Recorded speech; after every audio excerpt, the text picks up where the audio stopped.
Hey gang. Oh man, this past weekend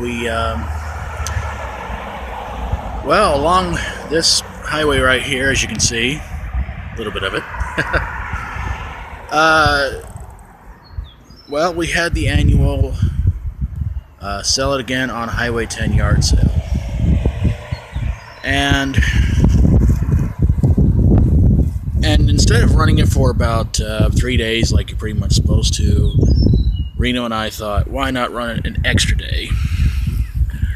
And needless to say, the yard sale that was happening for my beautiful wife Sarah and myself, we did pretty good. Reno, I would like to say he did pretty good, but I have no idea how much he made, because it seemed like every dollar he made, he spent it right afterwards. But this is not what this little video is about. It's kind of a story video. And I want to say that before I start this up, I'm not trying to make fun of people who have drug addictions. I'm not trying to make fun of them. I'm not trying to say anything really bad about people who have these kind of addictions. It's terrible that people out there have drug issues and drug problems and they can't seem to shake the habit. People have been able to and lead normal lives. Others just, they have a hard time trying to kick such a terrible habit. But this one, it's pretty much a story. It's not really a rant, because this seems to happen every time that we have a yard sale around here, especially a Highway 10 one. For some of you guys who may or may not know, the first video I ever uploaded to this channel was one that I called something like My Friend Daniel Being All Kinds of Weird. And I've known Daniel for a very, very long time. I've known him since he was a little kid. And him coming here to the yard sale and doing everything he did, people who saw the video pretty much said the guy was on meth. And it seemed like every time after we would have a Highway 10 yard sale, it seemed like somebody showed up here on meth. And it happened again this past weekend. There was one time Sarah, Reno, and I were running the yard sale, and this old woman showed up. And I couldn't really tell what her deal was, but Sarah pointed out that she was on meth. And we were just like, oh boy. Because she would grab something, put it back down, bring something over to the spot where we were having people come over and get back stuff, put it down the stairs, put it back over on the table, stuff like that.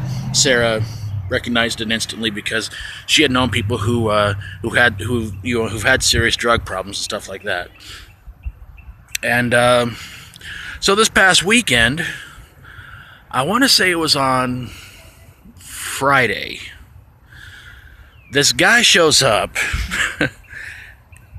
and he just walks across the street.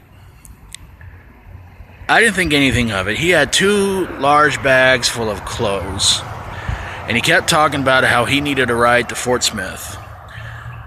And I told him, look man, I don't drive. My buddy's car is broke down. He needs stuff to fix it and everything else like that.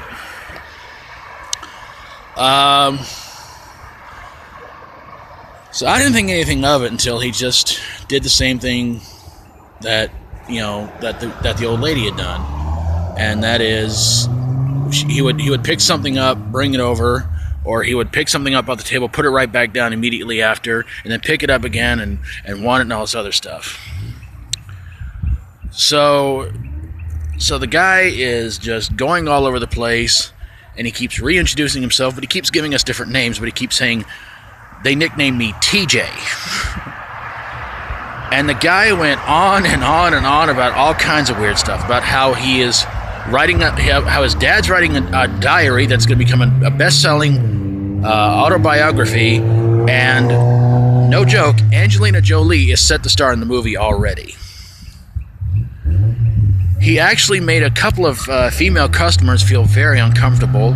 One of them was an old lady who he asked to get a ride to Mountain Magazine to, and he kept telling her over and over and over again, I need a ride there, I need a ride there, I need a ride there. And basically, she wasn't really being rude to him, but she pretty much told him, no way happening.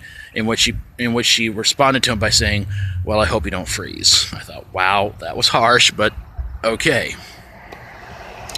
Another woman comes up, buys about $1 worth of stuff, and I told her, just to, because he kept bugging her when she came up to pay for her stuff. I just said, you know what, $1 even, call it even, all that. And you can definitely tell by the way she was looking, she was uncomfortable and she wanted to get out of there. And he kept talking to her, flirting with her, and all kinds of things. And one of the weirdest lines I've ever heard in my life, somebody actually say to a woman, is, "If I bought you a house, would you marry me?" And she told him, "Well, no, because I own a house and I'm already married." And I'm just thinking to myself, I'm just like, we got to get rid of this guy, because I was getting a little worried. There were cops driving by quite often. Of course, everybody having a yard sale along this old highway. Naturally, cops going to be watching out, making sure everything's going all right, everything's going cool, everything like that. He hung around about 2.5 hours until finally he bought some more stuff from Reno's side of the yard sale, and he took off. We didn't see him again after that. We're guessing that sheriff drove by. We're guessing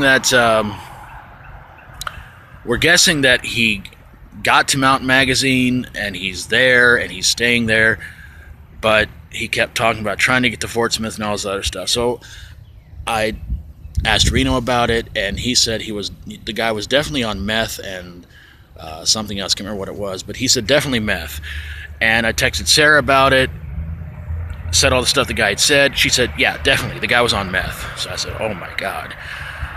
So what I've pretty much learned is that, and I told Sarah this, and I told Reno this too, just joking, but I said, you know something? I guess it really isn't quite a yard sale around here until a meth head shows up and just hangs around and everything like that. If you're wondering if the guy actually bought anything, here's where it got kind of weird. He bought $8 worth of stuff, handed me a $20, and said give him a $10 bill back.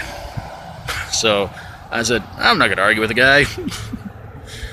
So, yeah. So again, I hope I've not really offended anybody who knows people who are on really serious, heavy drugs.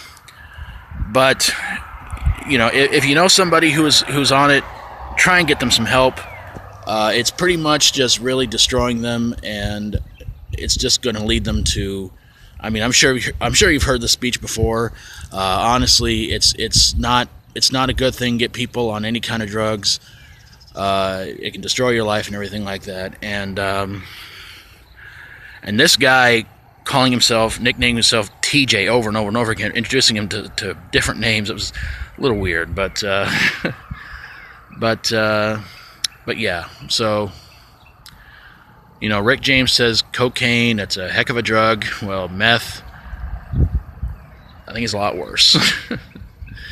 But if you want to know what happened to my friend Daniel ever since that video, he's gotten himself cleaned up, he's living a really good life, and he's enjoying life a whole lot more. So I don't know if Daniel will ever see this video or not, but dude, if you do, I'm proud of you, buddy, and keep living a good life, man. And always remember, life can end at any particular time.